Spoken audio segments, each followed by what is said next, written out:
Morning everyone, welcome back to my channel. My name is Shikha Sharma and I am a teacher by profession and my channel name is Teach, Learn and Grow with me. Today we are going the concept of inclusive education. This is a very important topic for CTET exam. तो हम पढ़ेंगे आज inclusive education. Inclusive का मतलब होता है include everyone without leaving anything.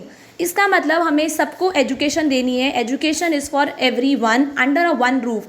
आप एक छत के नीचे हर एक बच्चे को पढ़ाएंगे.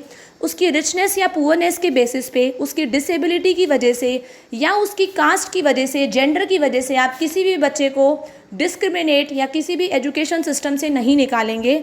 आपको सारे बच्चों को इक्वल समझना है और आपको अच्छे अच्छे मेथड्स एडॉप्ट करने हैं ताकि उनकी अंडरस्टैंडिंग डेवलप हो.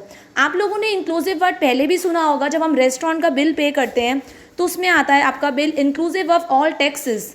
आपने देखा होगा इंक्लूसिव मतलब सारे टैक्सेस को मिला के. सिमिलरली इधर भी एजुकेशन है सारे बच्चों को मिला के, जिसमें आप एक भी बच्चे को नहीं छोड़ेंगे. राइट. इसमें क्या होगा, उनकी लर्निंग डिफ़िकल्टी या वीकनेस या स्ट्रांगनेस को लेके किसी भी बच्चे को डिवाइड नहीं करेंगे. आपने क्लासरूम में भी देखा होगा, हम ऐसा नहीं करते हैं कि वीक बच्चे को एक लाइन में बैठा रहे हैं, स्ट्रांग को अलग बैठा रहे हैं या एवरेज को अलग बैठा रहे हैं. नो, हम लोग बल्कि कोशिश करते हैं सारे बच्चे मिक्स होके बैठें. जब सारे के सारे बच्चे एक ही रूफ के अंदर पढ़ेंगे तो उनमें क्या होगा, सोशल क्या होगा, सोशल टुगेदरनेस होगी.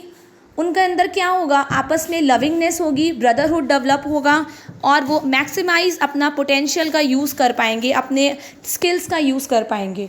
Right. Now we are why it is very very important. क्या ज़रूरत है हमें इंक्लूसिव एजुकेशन देने की. इससे क्या होगा, क्वालिटी ऑफ एजुकेशन इम्प्रूव होगी. स्कूल्स के अंदर क्या होता है, बच्चा अपनी फैमिली के बाद सबसे पहले स्कूल में ही आता है और जब वो स्कूल में आता है तो वो अलग अलग बच्चों से मिलता है जो अलग अलग बैकग्राउंड से हैं. उनके अंदर क्या होगा, सोशल रिलेशनशिप्स डेवलप होंगे. वो हर एक बच्चे की रिस्पेक्ट करना सीखेगा, अंडरस्टैंडिंग डेवलप होगी और हर एक चीज़ को वो हर एक बच्चे को एक्सेप्ट करेगा चाहे वो किसी भी कास्ट से है. आप लोगों ने देखा होगा फ्रेंडशिप भी हो जाती है. हम कभी ये नहीं देखते हैं कि ये बच्चा कैसे बैकग्राउंड से बिलोंग करता है. बच्चों में आपस में इतनी इतनी स्ट्रॉन्ग फ्रेंडशिप भी हो जाती है. तो हम लोग यही चाहते हैं कि बच्चों के अंदर भी ऐसी भावनाएं ना हो. राइट. जब आपकी इंक्लूसिव एजुकेशन होगी तो क्या होगा, आपस में learning, they will learn together, they will play together and they will share everything together. वो आपस में कुछ भी शेयर करेंगे.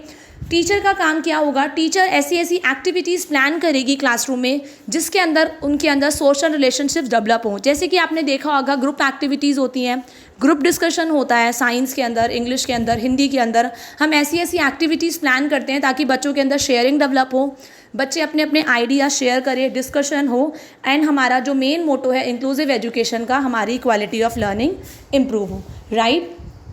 नाउ आप इस पिक्चर से देख सकते हैं including all children in quality learning. इसमें क्या हो रहा है, हर एक बच्चा हाथ पकड़ के खड़ा हुआ है और क्या बोल रहे हैं, वो बोल रहे हैं कि हम लोग सारे के सारे मिलकर एक क्वालिटी लर्निंग की तरफ बढ़ रहे हैं. हम लोग सारे के सारे एक हैं. आफ्टर ऑल चाहे हम हिंदू हैं, चाहे हम मुस्लिम हैं, चाहे हम सिख हैं और चाहे हम क्रिश्चियन हैं, but we all are all though Indians. हम सारे के सारे इंडियंस हैं. तो यूनिटी इज स्ट्रेंथ.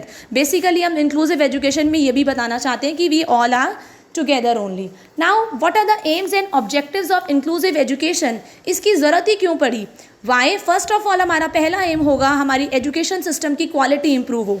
अब जनरली इंडिया में क्या होता था, बच्चे पढ़े लिखे तो बहुत होते थे, पर क्या होता था जब प्रैक्टिकल सिचुएशंस आती थी तो हम लोग फेल हो जाते थे. इंजीनियर हो गए, टीचर्स हो गए, डॉक्टर्स हो गए, इतनी इतनी डिग्री लेके बैठे तो हैं लेकिन वो प्रैक्टिकली क्या प्रॉब्लम्स आ रही है तो वो खाली घूम रहे हैं.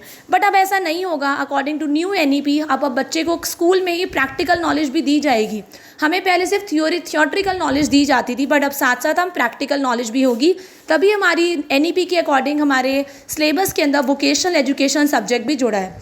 तो पहला इंपॉर्टेंट पॉइंट यही है, हमारी क्वालिटी ऑफ एजुकेशन को इम्प्रूव करना, अपने बच्चे को नए चैलेंजेस के लिए प्रिपेयर करना ताकि वो कभी हार ना माने.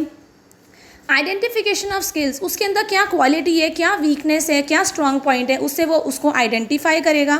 प्रोटेक्शन ऑफ राइट्स, उसके क्या क्या राइट्स हैं और वो अपने राइट को प्रोटेक्ट करने के लिए क्या क्या एक्शन ले सकता है, उसके अंदर ये नॉलेज डेवलप होगी. डेवलपमेंट ऑफ ब्रदरहुड, दोनों आपस में भाईचारा डेवलप होगा कि हम लोग सारे के सारे क्या हैं, आखिर we are one only.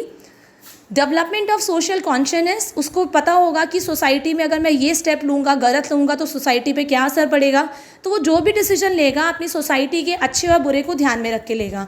And lastly, education is for everyone, चाहे वो गर्ल है, चाहे वो बॉय है, चाहे वो छोटी कास्ट का है, चाहे वो बड़ी कास्ट का है, ठीक है, चाहे वो किसी भी रिलीजन का है, पर एजुकेशन क्या होगी, सबके लिए होगी।